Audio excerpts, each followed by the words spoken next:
Welcome to the Salmon Runs YouTube. Enjoy the video. You start by cutting power at the breaker and verifying the circuit is dead with a tester.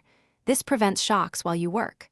Once safe, remove the trim and lens carefully, keeping screws organized so reassembly is quick. Check the bulb, socket, and visible wiring for burns, corrosion, or loose connections. This first inspection tells you whether to replace a part or continue diagnosing. Make sure to wear gloves to protect the bulb and avoid oils transferring to the surface. Next, determine whether the bulb, socket, or driver is failing. Test the bulb in a known good fixture or try a fresh bulb. If it lights, the fixture is at fault.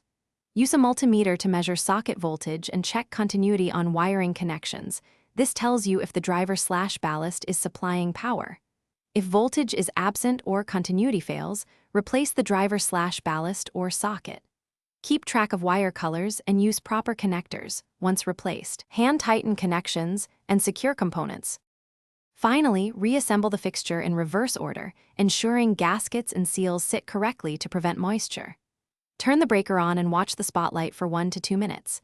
A steady light means success, while flicker, buzzing, or delayed start points to a driver or poor connection.